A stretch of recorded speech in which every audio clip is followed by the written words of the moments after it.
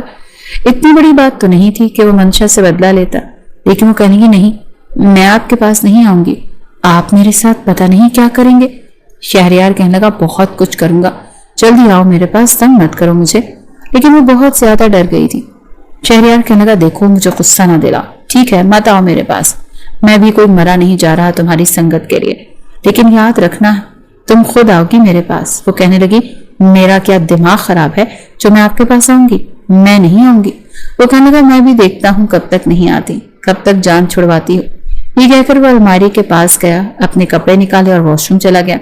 کپڑے تبدیل کر کے وہ بیڈ پر لیٹ چکا تھا۔ منشا نے شکر کیا تھا، پھر اپنے کپڑے تبدیل کر کے وہ بھی صوفے پر جا کر لیٹ گئی۔ اگلے روز بھی سارا دن اس نے رضوانہ بیگم کے ساتھ گزارا۔ ولیمے پر وہ بے حد خوبصورت لگ رہی تھی اور شہریار نہیں چاہتا تھا کہ آج کی رات بھی ضائع کرے، اسی لیے رات کو جلدی کمرے میں آ گیا، لیکن دیکھا کہ وہ سب کچھ چینج کر کے صوفے پر سونے کی تیاری کر رہی ہے۔ شہریار کہنے لگا یہ کیا بدتمیزی ہے، کل بھی تم پاس نہیں آئی اور آج بھی کپڑے چینج کر لیے، کس سے پوچھ کر کیے ہیں؟ وہ کہنے لگی تاکہ آپ میرے پاس نہ آئیں۔ شہریار کہنے لگا دیکھو منشا بہت ہو گیا، میں چاہوں گا تو زبردستی بھی کر سکتا ہوں، مجھے کوئی روک نہیں سکتا، لیکن مجھے یہ سب پسند نہیں ہے۔ منشا کہنے لگی میں شور بھی مچا سکتی ہوں، مجھے اتنا ایزی مت لیجیے گا۔ بے شک موسم اچھا خاصا تھا، لیکن اتنا نہیں کہ کمبلیاں رضائی لی جاتی۔ شہریار نے کپڑے تبدیل کیے اور الماری سے کمبل نکال کر بیڈ پر رکھ دیا۔ منشا اسے حیرت سے دیکھ رہی تھی، اس موسم میں کمبل کون لیتا ہے؟ اس نے اے سی آن کیا اور 16 ڈگری پر چلا دیا۔ آدھے گھنٹے میں کمرہ اچھا خاصا ٹھنڈا ہو چکا تھا کہ بنا کمبل کے تو کوئی سو ہی نہیں سکتا تھا۔ سو تو وہ بھی نہیں رہا تھا، دیکھنا چاہتا تھا یہ لڑکی کب صوفہ چھوڑ کر بیڈ پر آتی ہے۔ کچھ دیر تو منشا سردی برداشت کرتی رہی، لیکن اب اس سے برداشت نہیں ہو رہی تھی۔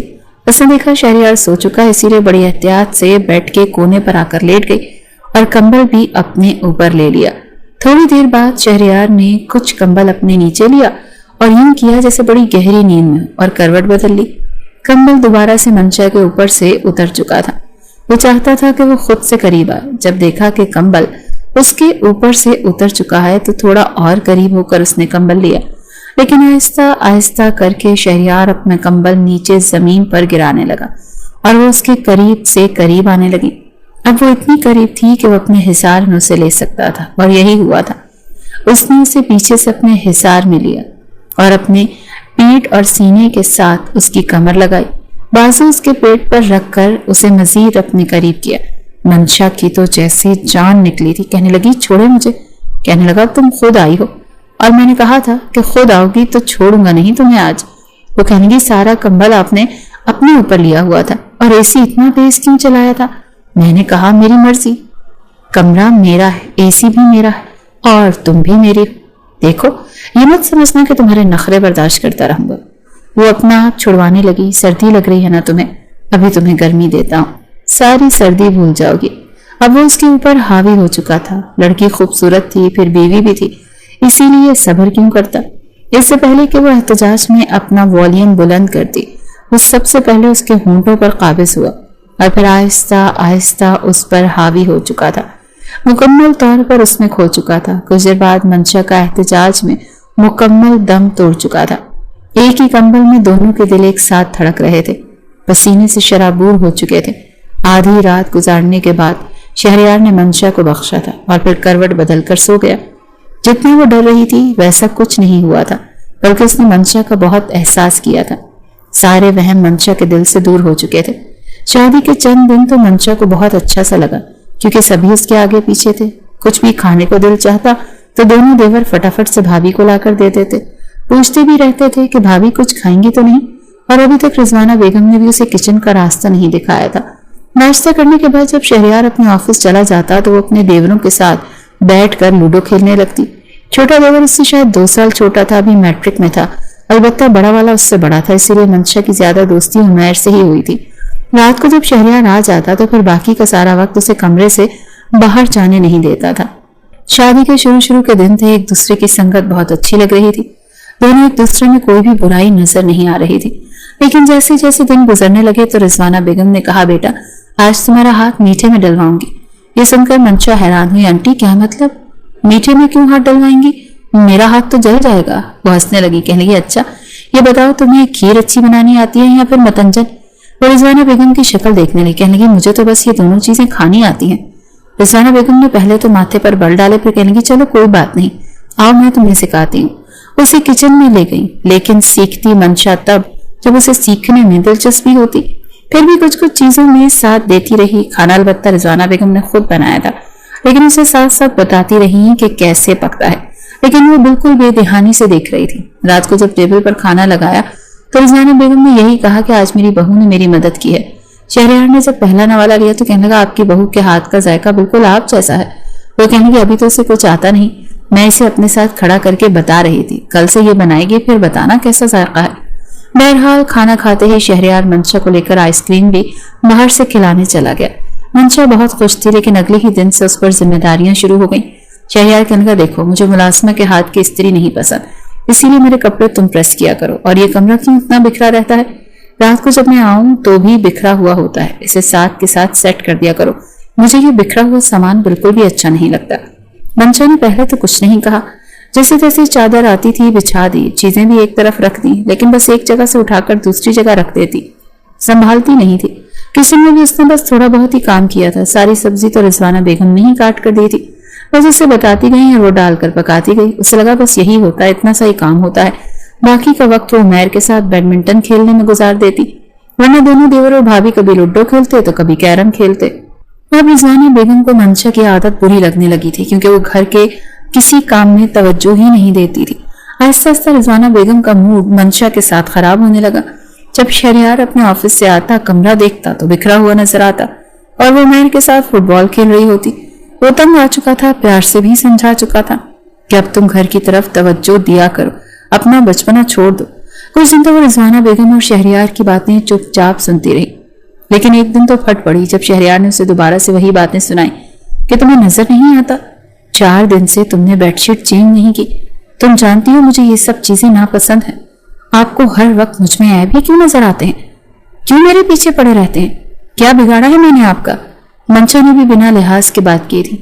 شہریار اسے ماتھے پر بل ڈالے بس دیکھے ہی لگا. کہنے لگا یہ کس لہجے اور انداز میں مجھ سے بات کر رہی ہو؟ منشا کہنے لگی تو پھر کیسے بات کروں؟ میں آپ کے آنے سے پہلے چادر بچھا کر رکھتی ہوں. جتنا مجھ سے کمرہ ٹھیک ہوتا ہے کر بھی دیتی ہوں. آپ کو کہیں نہ کہیں کوئی نہ کوئی مٹی نظر آ ہی جاتی ہے. پورا دن آپ کی ماں میری جان کا عذاب بنی رہتی ہے. تم نے کھانا ٹھیک نہیں بنایا, آٹا ٹھیک سے نہیں گوندا, روٹی گول نہیں بنائی. ارے بابا نہیں آتا مجھے یہ سب, نہیں ہوتا مجھ سے یہ سب. شہریار کہنے لگا یہ تم میری ماں کے بارے میں کس انداز میں بات کر رہی ہو؟ دیکھو میں اس قسم کے لہجے اور انداز کو سننے کا عادی بالکل نہیں ہوں. بہتر ہے کہ اپنا دماغ درست رکھو. شہریار اسے آنکھیں دکھاتے ہوئے کہنے لگا. ٹپ ٹپ آنسو منشا کی آنکھوں سے بہنے لگے. کہنے لگی مجھے نہیں اچھا لگتا یہ سب کچھ. ہر وقت آپ کو اور آپ کی والدہ کو مجھ میں صرف عیب ہی نظر آتے ہیں. تو کیا خوبی ہے تم میں؟ تمہاری شادی کو 3 مہینے گزر گئے, ابھی تک تمہیں کھانا ٹھیک سے بنانا نہیں آیا. گھر میں آؤ تو امی کی ایک الگ بحث ہوتی ہے کہ تمہیں سکھا سکھا کر تھک گئی ہیں لیکن تم دھیان نہیں دیتی. سارا دن آفس کا کام کر کر کے میں ذہنی طور پر پریشان ہو جاتا ہوں. گھر میں انسان سکون لینے کے لیے آتا ہے, چاہتا ہے کہ جب کمرے میں داخل ہو تو اسے اپنا کمرہ صاف ستھرا نظر آئے. لیکن شاید تمہیں صاف صفائی کی عادت ہی نہیں ہے. حد درجہ غلیظ قسم کی لڑکی ہو تم. اپنے کپڑے دیکھے ہیں تم نے؟ شوہر کے آنے سے پہلے یوں اپنا حلیہ رکھتے ہیں. شلوار کوئی, قمیض کوئی, دوپٹہ کوئی, وہ بھی کمر سے باندھ کر رکھا ہوا ہے. میرے علاوہ میرے 2 بھائی بھی اس گھر میں رہتے ہیں منشا, اور ان میں سے کوئی بھی بہت چھوٹا نہیں ہے, جوان ہیں دونوں. اپنا دوپٹہ طریقے سے لیا کرو اور آج کے بعد میں تمہیں عمیر کے ساتھ اوٹ پٹانگ حرکتیں کرتے نہ دیکھوں. منشا کہنے کی ٹھیک ہے, منع کر دوں گی اسے, نہیں کھیلوں گی اس کے ساتھ کچھ بھی. مجھے نہیں پتا تھا کہ آپ کو بیوی نہیں ایک ملازمہ چاہیے جسے تنخواہ بھی نہ دینی پڑے. او شٹ اپ, ملازمہ والا کوئی کام نہیں کرتی تم, سمجھی نا؟ میری ماں تم سے جھاڑو پوچھا نہیں کرواتی, نہ ہی تم واش روم دھوتی ہو. یہ کام ہوتے ہیں ملازمہ کے.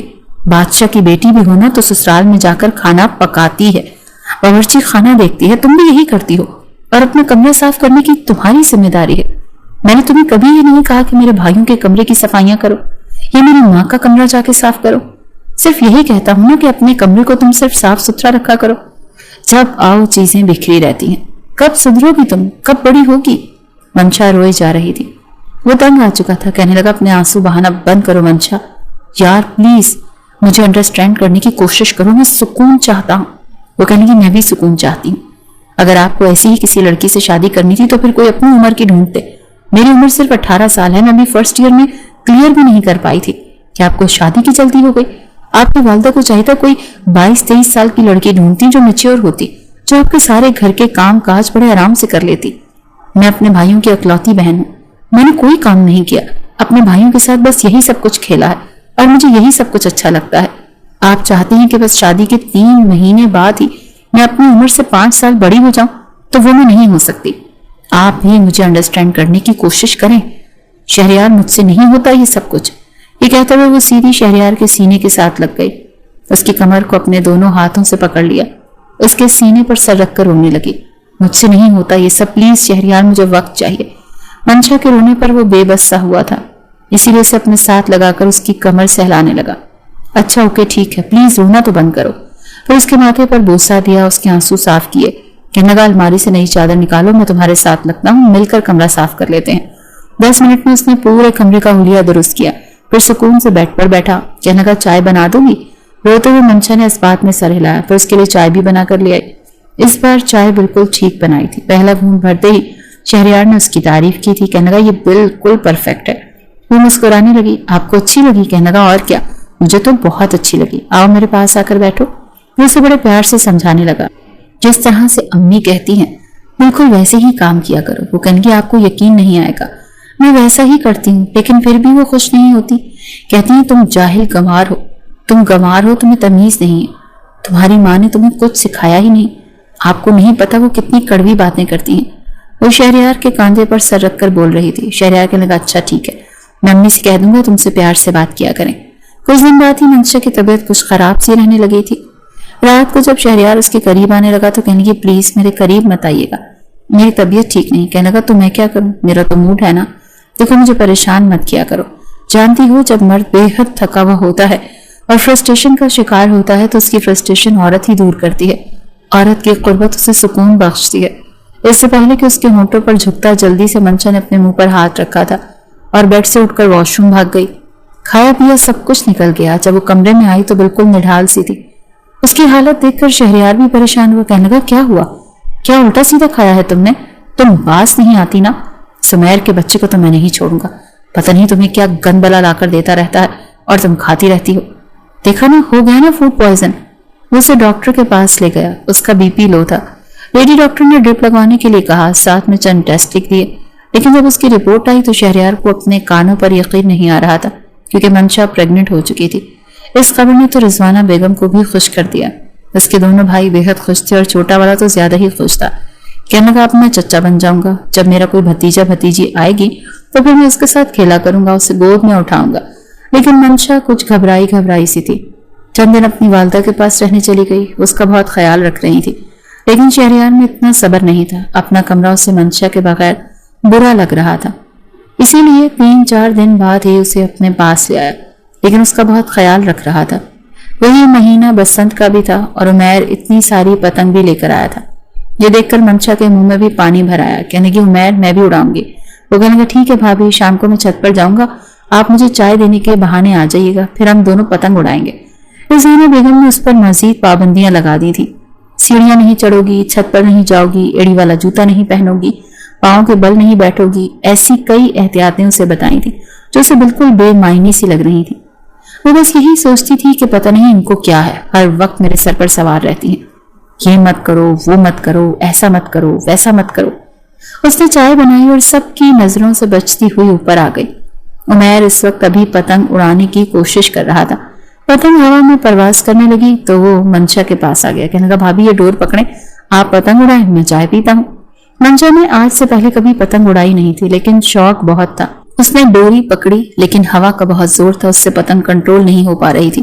لگ رہا تھا کہ تیز دھار ڈور اس کے ہاتھ پر پھر جائے گی، لیکن اس نے دونوں ہاتھوں سے اسے پکڑے رکھا، مگر پھر یکدم ہی پتنگ دوسری پتنگ میں الجھ چکی تھی اور جلدی سے اپنی چائے چھوڑ کر عمیر اس کے پاس آ گیا، کہنے لگا مجھے پکڑائیں، آپ ایسا کریں پیچھے کا ڈور کھولیں جلدی سے، میں اسے سلجھانے کی کوشش کرتا ہوں۔ وہ پتنگ دوسری پتنگ سے ہٹانے کی کوشش کر رہا تھا اور منشا ڈور والی ریل پکڑے پیچھے کی جانب جانے لگی اور ڈور کھولنے لگی، لیکن پتہ ہی نہیں چلا کب وہ سیڑھیوں کے قریب پہنچ چکی اور یکدم اس کا پیر پھسلا۔ پیچھے سیڑھیاں تھیں، ڈور ہاتھ سے چھٹی اور وہ اپنا توازن برقرار نہ رکھ پائی، کلا بازیاں کھاتے ہوئے سیڑھیوں میں گری تھی اور ایک دل خراش چیخ کی آواز پر عمیر نے بھی اپنی پتنگ چھوڑ دی۔ بھاگا دوڑا سیڑھیوں میں آیا تھا، لیکن وہ بری طرح سے گر کر آخری سیڑھی تک پہنچی تھی۔ پیٹ میں شدید درد اٹھا تھا۔ رضوانہ بیگم اپنے کمرے میں عصر کی نماز پڑھ رہی تھی۔ جب منشا کے چلانے کی آواز سنی تو بھاگ کر باہر آئیں۔ دیکھا تو وہ گری ہوئی رو رہی تھی اور اس کی شلوار بھی خون سے بھر چکی تھی۔ یہ دیکھ کر تو رضوانہ بیگم کی جان نکلی تھی۔ انہوں نے عمیر سے کہا جلدی سے گاڑی نکالو، شہریار کو فون کرو، اسے بولو ہاسپٹل پہنچ جائے۔ گاڑی عمیر نے چلائی تھی، حالانکہ وہ 16 سال کا تھا، لیکن اسے گاڑی چلانی آتی تھی۔ رضوانہ بیگم اسے قریب ہاسپٹل میں لے گئی، وہ درد سے تڑپ رہی تھی۔ شہریار کو جب پتا چلا تو سب کچھ چھوڑ چھاڑ کے ہسپتال پہنچا تھا، لیکن جب پہنچا تو رضوانہ بیگم روئے جا رہی تھی، کہنے کی مار ڈالا تمہاری بیوی نے میرے پوتے کو، اتنا اس لڑکی کو منع کیا کہ چھت پر مت جانا، لیکن نہیں ہٹی۔ ارے پتنگ اڑانے کا شوق تھا اسے۔ شہریار میں نے بہت بڑی غلطی کر دی جو تمہاری شادی اس بیوقوف لڑکی سے کر دی، جسے صرف کھیل تماشوں کے علاوہ کچھ سوچتا ہی نہیں۔ مار ڈالا اس نے میرے پوتے کو۔ رضوانہ بیگم روئے جا رہی تھی اور شہریار گمسم تھا۔ چھوٹے سے بچے کے خواب تو اس نے بھی دیکھ رکھے تھے۔ کچھ دیر کے بعد نرس آئی اور کہنے لگی آپ کی بہو کو ہم نے کمرے میں شفٹ کر دیا ہے، آپ چاہیں تو مل سکتے ہیں۔ لیکن رضوانہ بیگم نے آنسو صاف کیے اور کہنے لگی مجھے نہیں ملنا اس لاپرواہ لڑکی سے، میں گھر جا رہی ہوں۔ روتے ہوئے وہ عمیر کا ہاتھ پکڑے جا چکی تھی۔ شہریار باہر رکھی کرسی پر ہی بیٹھ گیا، اپنا سر پکڑ لیا۔ اپنے آنسو پر اس کا ضبط نہیں تھا، اپنے بہتے آنسو صاف کرنے لگا، اپنے آپ پر ضبط کرنے کی کوشش کر رہا تھا۔ اسے منشا بے تحاشا غصہ آ رہا تھا۔ کتنا سمجھا کر گیا تھا، زیادہ چلنے پھرنے والا کام مت کرنا، سیڑھیاں تو بالکل مت چڑھنا۔ دیکھو یہ دن احتیاط کے ہوتے ہیں، پھر ہمارا ایک بہت پیارا سا بیٹا بھی تو آئے گا نا۔ کیوں اگر بیٹی آ گئی تو؟ منشا نے ماتھے پر بل ڈال کر کہا تھا۔ وہ بھی اپنے بابا کی جان ہوگی، میرے نزدیک اس چیز کا کوئی فرق نہیں ہے منشا، لیکن میں چاہتا ہوں کہ ایک ننھا منھا سا کھلونا اب ہمارے گھر میں آ جائے۔ شہریار نے اس کے کاندھوں پر دونوں ہاتھ رکھ کر اسے اپنے قریب کر کے کہا تھا، مگر وہ گھبرا کر کہنے لگی، مجھے ڈر لگتا ہے شہریار، بچہ پیدا کرنا بہت مشکل کام ہوتا ہے، میں نے سنا ہے بہت درد ہوتا ہے، اور مجھے نہیں لگتا کہ میں بچہ پیدا کر پاؤں گی اور اتنا درد سہ پاؤں گی۔ پتہ نہیں اتنی جلدی یہ سب کچھ کیوں ہو گیا۔ شہریار، وہ پریشان تھی، جب بھی پریشان ہوتی تھی شہریار کے ساتھ لگ جاتی تھی۔ اس وقت بھی ہاسپٹل کے پرائیویٹ روم میں لیٹی ہوئی رو رہی تھی۔ اسے لگا تھا شہریار اسے اپنے ساتھ لگائے گا، اس کا سر سہلائے گا، اسے تسلی دے گا کہ کوئی بات نہیں، اللہ کو یہی منظور تھا۔ شہریار پہلے تو خود پر کنٹرول کرتا رہا، لیکن جب اندر آیا تو دیکھا کہ منشا بہت رو رہی تھی۔ وہ اسے غصے اور تعصب سے دیکھ رہا تھا۔ اس نے شہریار کا ہاتھ پکڑا اور کہنے لگی، شہریار یہ کیا ہو گیا؟ وہ کہنے لگا، وہی تو ہوا ہے جو تم نے چاہا تھا۔ یہ سن کر وہ تعجب سے شہریار کو دیکھنے لگی اور یہ کہنے لگی، کیا مطلب ہے آپ کا؟ آپ لوگوں کو لگتا ہے کہ میں نے یہ جان بوجھ کر کیا؟ وہ کہنے لگا، چھت پر کیا کرنے گئی تھی؟ منع کیا تھا نا میں نے تمہیں بھی منع کیا تھا نا۔ میری بات کی کوئی اہمیت نہیں تمہارے نزدیک؟ تمہیں میری امی نے منع کیا تھا، ان کی بات کی کوئی اوقات نہیں تمہارے نظر میں؟ کیوں گئی تھی تم چھت پر؟ وہ بڑے غصے سے بولا تھا۔ منشا کہنے کی، مجھے کیا پتا تھا کہ یہ سب ہو جائے گا شہریار، میں نے جان بوجھ کر تو کچھ بھی نہیں کیا نا۔ وہ کہنے لگا، کیا ہی کہوں اب، تمہیں پتا ہے تم نے کیا کھو دیا؟ منشا، تمہیں احساس ہے تم نے میرے بچے کو مار ڈالا اپنی بے احتیاطی کی وجہ سے۔ کہنے لگی، آپ مجھے معاف کر دیں، لیکن میرا قصور نہیں تھا، یہ سب کچھ ایک حادثہ تھا، میں نے جان بوجھ کر کچھ نہیں کیا۔ وہ کہنے لگا، ہاں تم کچھ بھی جان بوجھ کر نہیں کرتی، آج تک میں تمہاری ساری حرکتوں کو برداشت کرتا رہا، لیکن آج تمہاری وجہ سے جو کچھ میں نے کھویا ہے نا، میں وہ تمہیں کبھی معاف نہیں کروں۔ یہ کہہ کر اس نے جیب سے موبائل نکالا اور آمنہ بیگم کو فون کیا۔ کہنے لگا، منشا ہاسپٹل میں ہے، آپ کی بیٹی نے میرے بیٹے کو جان سے مار ڈالا، اسی لیے میرے گھر میں اب آپ کی بیٹی کی کوئی جگہ نہیں ہے۔ میں ہاسپٹل کا بل پے کر کے جا رہا ہوں، اسے آپ آ کر سنبھال لیں، اور جب یہ ٹھیک ہو جائے تو اپنے گھر لے جائیے گا، میرے گھر میں فی الحال اس کی کوئی گنجائش نہیں ہے۔ یہ سن کر منشا کہنے کی، آپ کیا کہہ رہے ہیں؟ وہ کہنے لگا، میں مزید تمہارے ساتھ زندگی نہیں گزار سکتا، اپنا بچپن اپنے گھر تک رکھو۔ یہ کہہ کر وہ کمرے سے نکل گیا۔ منشا اسے پکارتی رہ گئی، لیکن وہ جا چکا تھا۔ کچھ دیر میں آمنہ بیگم اور اس کا بھائی ہاسپٹل پہنچ گئے تھے۔ آمنہ بیگم نے بیٹی کو روتے ہوئے دیکھا تو وجہ پوچھنے لگی۔ وہ کہنے لگی، امی میرا کوئی قصور نہیں تھا، میں نہیں جانتی تھی کہ پیچھے سیڑھیاں ہیں، میں نے جان بوجھ کر کچھ نہیں کیا، لیکن شہریار کہہ رہے ہیں کہ میں نے جان بوجھ کر ان کے بچے کو مار ڈالا ہے۔ یہ کہہ کر وہ پھوٹ پھوٹ کر رونے لگی۔ منشا کے دونوں بھائی کہنے لگے، ہم اس شہریار کے بچے کو چھوڑیں گے نہیں۔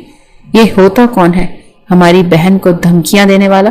ہماری بہن ہم پر بوجھ نہیں ہے، ارے قسمت میں نہیں تھا تو نہیں آیا بچہ، اگر اللہ کو منظور ہوتا تو کچھ بھی ہو جاتا، وہ روح دنیا میں آ کر ہی رہتی، اس بچے نے نہیں آنا تھا تو نہیں آیا۔ وہ ہوتا کون ہے ہماری بہن پر الزام لگانے والا؟ دونوں بھائی غصے سے بپھرے پڑے تھے۔ کچھ دیر میں منشا کی چھٹی ہو چکی تھی، وہ اسے لیے گھر آ گئے تھے۔ کہنے لگے، اماں ہم دونوں شہریار کے گھر جا رہے ہیں، اس کا گریبان پکڑ کر اس کی طبیعت صاف کر دیں گے۔ لیکن منشا نے جانے سے منع کر دیا۔ کہنے کی، نہیں بھائی، آپ شہریار سے کچھ نہیں کہیں گے پلیز، مجھے اپنا گھر خراب نہیں کرنا، آپ غصہ کریں گے وہ آپ سے زیادہ غصہ کرے گا، نتیجہ کیا نکلے گا یہ آپ بھی جانتے ہیں اور میں بھی۔ آمنہ بیگم کہنے کی، منشا ٹھیک کہہ رہی ہے، ہم اپنی بیٹی کا گھر خراب نہیں کر سکتے۔ دونوں بھائی اشتعال میں تھے، لیکن منشا نے کچھ نہیں کہنے دیا۔ دوسری جانب رضانہ بیگم نے سارا قصور منشا پر ہی ڈالا تھا۔ شہریار کا دل بہت زیادہ خراب ہو گیا تھا، وہ سوچنے پر مجبور ہو گیا تھا کہ شاید یہ لڑکی کبھی بھی میچور ہو ہی نہیں سکتی۔ رضانہ بیگم نے بھی روز یہی بحث شہریار سے شروع کر دی کہ تم اسے چھوڑ دو، یہ تو کبھی بھی ہماری نسل آگے نہیں بڑھائے گی۔ دونوں بھائی چپ تھے۔ عمیر نے بس ذرا سی بات کی کہ میرا قصور تھا، میں نے بھابھی کو بلایا تھا، پلیز آپ انہیں سزا مت دیں، لیکن اس کی بات بھی کسی نے نہیں سنی۔ رضانہ بیگم کہنے لگی، تم چپ رہو، تم نے کہا اور وہ پہنچ بھی گئی، کیا اس میں عقل نہیں تھی؟ وہ چپ ہو گیا۔ شہریار کا دماغ بالکل بھی کام نہیں کر رہا تھا۔ اسی لیے غصے میں آ کر اس نے ایک طلاق کا نوٹس منشا کے گھر بھجوا دیا۔ اب تو اس کے دونوں بھائیوں کا غصے سے برا حال تھا۔ منشا تو یوں تھی جیسے پتھر کی ہو چکی تھی۔ اسے لگا تھا شہریار کا یہ وقتی غصہ ہے جو ٹھیک ہو جائے گا تو وہ اسے لینے آ جائے گا، لیکن اس نے تو اسے ایک طلاق دے دی تھی۔ اس کے بھائی تو غصے سے بپھرے بیٹھے تھے۔ آمنہ بیگم سر پکڑ کر رونے لگی۔ دونوں بھائی شہریار کے گھر پہنچ گئے تھے۔ دروازہ چوکیدار نے کھولا تو وہ غصے سے اندر داخل ہوئے۔ رضانہ بیگم تو ان کے منہ بھی لگنا نہیں چاہتی تھی، اسی لیے کمرے میں چلی گئی۔ شہریار کہنے لگا کیوں آئے ہو آپ لوگ یہاں پر؟ وہ کہنے لگا تمہاری اتنی ہمت، تم بہن کو طلاق دو گے؟ کامران نے اس کا گریبان پکڑ لیا۔ وہ کہنے لگا کامران میرا گریبان چھوڑو ورنہ گریبان پکڑنا مجھے بھی آتا ہے۔ تمہاری بہن نے کیا کیا؟ اسے اپنی غلطی کا ذرا بھی احساس ہے؟ عباس کہنے لگا اس کا کوئی قصور نہیں تھا، یہ سب قسمت میں لکھا تھا۔ وہ کہنے لگا جب تمہاری بیوی تمہارے ساتھ ایسا کرے گی نا تب پوچھوں گا تم سے کہ تمہیں کیسا لگتا ہے۔ اپنی بہن پر بات آ رہی ہے نا، اسی لیے تمہیں اچھی نہیں لگ رہی، سچی لگ رہی۔ اس نے جان بوجھ کر سب کچھ کہا، وہ یہ چاہتی نہیں تھی۔ پہلے بھی مجھے کہہ چکی تھی کہ وہ یہ بچہ پیدا کر ہی نہیں سکتے، وہ نہیں سنبھال سکتی، اس کی نیت ہی نہیں تھی۔ اسے ہر وقت کھیلنا کودنا پسند تھا، اسی لیے اسے اپنے گھر پہ رکھو، جب اس کا بچپنا ختم ہو پھر کسی کے پلے باندھنا۔ کامران کہنے لگا میں تمہارا منہ توڑ دوں گا، لیکن شہریار اپنا گریبان جھٹکے سے اس سے چھڑوا چکا تھا۔ کہنے لگا چوڑیاں میں نے بھی نہیں پہن رکھی، ہاتھ تو لگا کر دکھاؤ مجھے، منہ توڑنا میں بھی جانتا ہوں۔ میں شرافت سے اور عدالت کے ذریعے سے یہ کام کر رہا ہوں، بہتر ہے کہ مجھے اس بات پر مجبور نہ کرو کہ میں پولیس کمپلین کروں۔ دونوں بھائی غصے سے پیچ و تاب کھاتے ہوئے واپس آئے تھے۔ منشا بالکل پتھر کی بنی تھی، ابھی بھی گم سم بیٹھی تھی۔ آمنہ بیگم نے کہا بیٹا کچھ کھا لو، تو نفی میں سر ہلانے لگی۔ کہنے لگی نہیں، اب تو مجھے بھی لگ رہا ہے کہ میں نے ہی اپنے بچے کو مار ڈالا، میں ہی اس کی قاتل ہوں۔ شہریار ٹھیک کہہ رہا ہے، میرے ساتھ اسے یہی کرنا چاہیے تھا، اسے مجھے طلاق ہی دینی چاہیے تھی، میں اسی قابل۔ یہ کہہ کر وہ پھوٹ پھوٹ کر رونے لگی۔ عباس اور کامران غصے سے اندر آئے، کہنے لگے یہ کیا طلاق دے گا ہماری بہن کو، ہم خود خلا کا مقدمہ کریں گے۔ منشا کہنے کی میں ایسا کچھ نہیں کروں گی، میں شہریار کے بغیر نہیں رہ سکتی۔ عباس کہنے لگا تم پاگل تو نہیں، وہ تمہیں اتنا برا بھلا کہہ رہا ہے، تمہارے ماتھے پر طلاق کا دھپا لگانا چاہتا ہے، اور تم کہہ رہی ہو کہ تم اس کے ساتھ رہو گی۔ وہ کہیں گی ہاں میں اس سے بات کروں گی، میں اس سے بات کروں گی، اس کی منت سماجت کروں گی، اسے منا لوں گی، لیکن میں طلاق نہیں لوں گی۔ عباس کہنے گا نہیں، تم اس کمینے انسان کی منت سماجت نہیں کرو گی، ہماری بہن کوئی گری پڑی نہیں، اس سے زیادہ اچھا انسان ہے دنیا میں تمہاری شادی اپنے دوست سے کرواؤں گا اور وہ انکار نہیں کرے گا۔ ہماری غلطی تھی کہ ہم نے جذبات میں آ کر تمہاری شادی شہریار جیسے ناقدرے انسان سے کی۔ لیکن رات ہوتے ہی اس نے شہریار کو کال کی تھی، مگر منشا کا نمبر دیکھ کر اس نے فون نہیں اٹھایا۔ وہ بار بار میسج کرتی رہی کہ شہریار میں مر جاؤں گی تمہارے بغیر، پلیز مجھے طلاق مت دینا۔ لیکن شہریار کا غصہ کم نہیں ہو رہا تھا۔ چند روز اس نے بہت چاہا کہ شہریار اسے ایک بار معاف کر دے، لیکن اس نے نہیں کیا۔ اسی لیے اس نے بھی فیصلہ کر لیا تھا کہ جب وہ چاہتا ہی نہیں تو کیوں پھر اس کے ساتھ زبردستی کا رشتہ نبھائے۔ عباس اور کامران نے اس کے سامنے بولا کہ پیپر رکھا تھا خلا کے نوٹس پر، اس نے چپ چاپ سائن کر دیا، اور عباس نے تو انتظار تک نہیں کیا، اپنے دوست سے بات کی اور آنن فانن منشا کا رشتہ اپنے دوست سے طے کر دیا کہ جیسے ہی خلا ہوگی، عدت پوری ہوگی، وہ اس کی شادی کر دے گا۔ وہ نوجوان ایک ڈاکٹر تھا۔ اس بار ڈپریشن اور ٹینشن کی وجہ سے منشا بے ہوش ہو گئی تھی۔ رات کے وقت عباس اسے ہاسپٹل لے کر گیا، لیکن وہاں پر آن ڈیوٹی وہی نوجوان تھا جس کا منگیتر تھا، جس کے ساتھ رشتہ طے ہوا تھا۔ وہ کہنے لگا تم جا سکتے ہو، میں اس کا خیال رکھ لوں گا۔ عباس واپس آ گیا۔ عین اسی وقت وہ ڈاکٹر جوان منشا کے پرائیویٹ روم میں اس کے پاس بیٹھا تھا۔ شہریار کمرے میں داخل ہوا۔ اس وقت وہ منشا کے فولڈنگ بیڈ پر ہی بیٹھا تھا اور اس کے چہرے کے بکھرے بالوں کو اپنے ہاتھوں سے پیچھے کر رہا تھا۔ کمرے میں اور کوئی نہیں تھا۔ شہریار اپنے ایک دوست کی خیریت پوچھنے کے لیے آیا تھا جس کا ایکسیڈنٹ ہوا تھا، اور کمرے میں بس ڈیجٹ کا ہی فرق تھا۔ اس کا روم نمبر 16 تھا، لیکن تختیاں کچھ لوز تھیں، اس لیے 19 بھی بند دروازے کے بعد 16 ہی لگ رہا تھا۔ اسی لیے روم نمبر 16 سمجھ کر شہریار نمبر 19 میں داخل ہوا، لیکن سامنے کا منظر دیکھ کر تو اس کے ہوش اڑ گئے تھے۔ ڈاکٹر نثار اسی وقت کھڑا ہو گیا۔ کہنے لگا آپ کون؟ کہنے لگا آپ یہاں کیا کر رہے ہیں؟ وہ کہنے لگا یہ میری پیشنٹ ہے، میری ہونے والی بیوی، آپ شاید غلط کمرے میں آئے ہیں۔ یہ سن کر تو شہریار کے ہوش اڑے تھے۔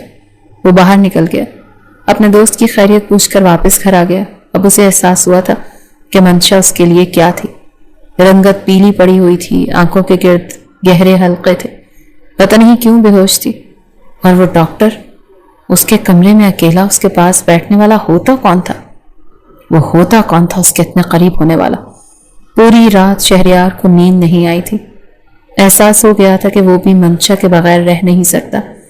اندر ہی اندر شکر ادا کر رہا تھا کہ ایک طلاق دی ہے، لیکن اگلے ہی روز اسے خلا کا نوٹس مل گیا تھا، جسے اس نے پھاڑ کر پھینک دیا۔ منشا اپنے گھر میں آ چکی تھی، لیکن عباس سے بار بار کہہ رہی تھی کہ وہ اب شادی نہیں کرنا چاہتی، اسی لیے بھائی خدا کے لیے کسی کو جھوٹا آسرا مت دے، میرے لیے آسان نہیں ہے شہریار کی جگہ کسی اور کو دینا۔ لیکن عباس نے کہا ہم تمہاری زندگی برباد نہیں ہونے دیں گے۔ کسی کو اس کے جذبات کا احساس نہیں تھا، سب اپنی منمانیاں کر رہے تھے۔ رات کو ڈور بیل بجی تھی، چوکیدار نے دروازہ کھولا تو شہریار اندر آیا تھا، بار بار منشا منشا پکار رہا تھا۔ اس سے پہلے کہ منشا اپنے کمرے سے باہر آ کر شہریار کے پاس آتی، عباس اور کامران بھی اپنے کمروں سے باہر آئے اور آمنہ بیگم بھی۔ دونوں شہریار کے سامنے کھڑے ہو گئے اور کہنے لگے یہاں کیوں آئے ہو؟ کہنے لگا مجھے منشا سے بات کرنی ہے۔ تم لوگ ہوتے کون ہو؟ میری بیوی کا رشتہ کسی اور سے طے کرنے والے؟ اور پھر بھی وہ میری بیوی ہے، وہ بڑے غصے سے بولا تھا۔ منشا اپنے کمرے کے دروازے پر ہی کھڑی تھی۔ عباس کہنے لگا نہیں ہے تمہاری بیوی، ایک طلاق تم دے چکے ہو۔ کہنے لگا لیکن رجوع کا حق حاصل ہے مجھے۔ کامران کہنے لگا خلا کا نوٹس مل گیا ہے تمہیں۔ کہنے لگا پھاڑ کر پھینک بھی چکا ہوں میں منشا کے بغیر نہیں رہ سکتا۔ سامنے ہی منشا دروازے پر کھڑی رو رہی تھی۔ کہنے لگا اور وہ بھی نہیں رہ سکتی۔ ٹھیک ہے میں غصے میں آ گیا تھا، نہیں ہوگا میرا بچہ میری قسمت میں، لیکن میں منشا کو نہیں چھوڑ سکتا۔ لیکن کامران اور عباس کہنے لگے جاؤ یہاں سے، ہماری بہن تمہارے ساتھ نہیں رہے گی، تمہارا جب دل چاہے گا تم غصے میں آ کر یہی قدم اٹھاؤ گے، بہتر ہے کہ ابھی کوئی انتہائی فیصلہ ہو جائے۔ لیکن اس نے پہلی بار ہاتھ جوڑ کر گھٹنوں کے بل بیٹھ کر دونوں سے معافی مانگی تھی کہ کچھ نہیں کہے گا اسے۔ پھر منشا سے معافی مانگنے لگا، کہنے لگا مجھے معاف کر دو، میں غصے میں اندھا ہو گیا تھا، لیکن اب سمجھ میں آ گیا کہ میں تمہارے بغیر نہیں رہ سکتا۔ اس کی اپنی آنکھوں میں بھی آنسو تھے۔ وہ کہنے لگا منشا چلو میرے ساتھ، تمہارے بغیر نہیں جاؤں گا میں۔ دل میں تو اس کے بھی شہریار تھا، اسی لیے چپ چاپ اس کے ساتھ چلی گئی، لیکن رات کو اپنا تکیہ صوفے پر رکھ چکی تھی۔ وہ کہنے لگا یہ کیا کر رہی ہو؟ کہنے لگی بس ابھی میرا اس بات پر دل آمادہ نہیں کہ میں آپ کے ساتھ ایسا کوئی بھی تعلق بناؤں۔ لیکن شہریار نے تکیہ پکڑ کر بیٹھ کے رکھا تھا، پھر اس کا ہاتھ پکڑ کر اسے بیڈ پر لے آیا۔ کہنے لگا رجوع کرنا لازمی ہے، تم کہو گی تب بھی نہیں رکوں گا، بہت غلط کر دیا میں نے، بہت غلط۔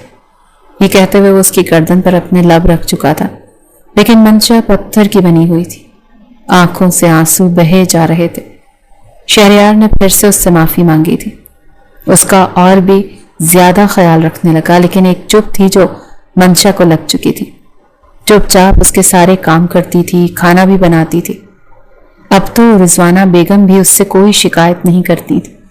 19 سال کی عمر میں اس نے اپنے آپ کو بہت بڑا کر لیا تھا، بچپن تو جیسے کہیں کھو چکا تھا۔ ایک بیٹے کی ماں بھی بن چکی تھی، لیکن پھر بھی شہریار سے ٹھیک سے بات نہیں کرتی تھی، اس کے گلے نہیں لگتی تھی، رو کر اسے اپنے دل کی ہر بات نہیں کہتی تھی۔ وہ بار بار کہتا تھا کہ تم پہلے جیسی کیوں نہیں ہو، کیوں اتنا چپ رہتی ہو؟ کہنے کی بس دل بھی ایک آئینے کی طرح ہوتا ہے شہریار، اس پر اگر ایک بار دراڑ آ جائے تو پہلے کی طرح نہیں رہتا، اور یہ لفظ طلاق میرے دل پر ایک عجیب سی دراڑ ڈال چکا ہے۔